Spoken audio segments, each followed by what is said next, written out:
又見到我天生裝修佬，即係又有靚嘅設計單位可以分享俾大家啦。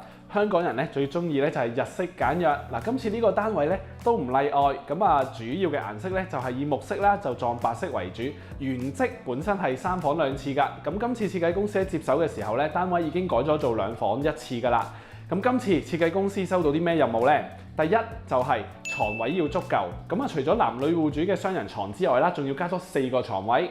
第二啦，就係活動空間要足夠，因為屋主有3個小朋友。第三就係要擺放到佢哋心愛嘅魚池啦。第四就係咧，整體嗰個採光度要增加。大家睇下設計公司點樣完成呢個任務啦。首先就係將廚房由入門嘅右手邊改到左邊廁所嘅旁邊，再加上咧用咗玻璃作間牆，就大大提升咗呢個室內嘅空間感同埋採光度。令到原則咧，因為個廚房位置而好黑嘅呢個偏廳咧都光猛晒，加翻個地台已經變成咗小朋友嘅活動空間啦。自己一家人食飯嘅時候咧就可以用到偏廳嘅呢張台，人多嘅時候點算？呢度就有個機關啦，10個人都夠用啊！有關於房間嘅改動咧，就係2間小朋友房咧都以雙面間牆櫃咧就作為呢個區分空間嘅主軸。變多咗一個位置，可以擺放戶主心愛嘅魚池啦。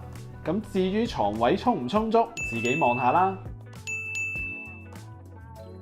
想揾到性價比高、設計又啱你心水嘅裝修公司，裝修佬為你推薦最合適嘅裝修同埋室內設計公司，仲有裝修顧問專人跟進，輕鬆打造安樂窩。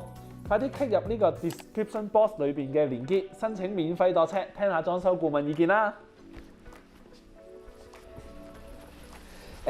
中意今次嘅分享，記住 CLS 我哋呢條短片，記住訂閱埋我哋嘅 channel 同埋撳埋我哋嘅鐘仔。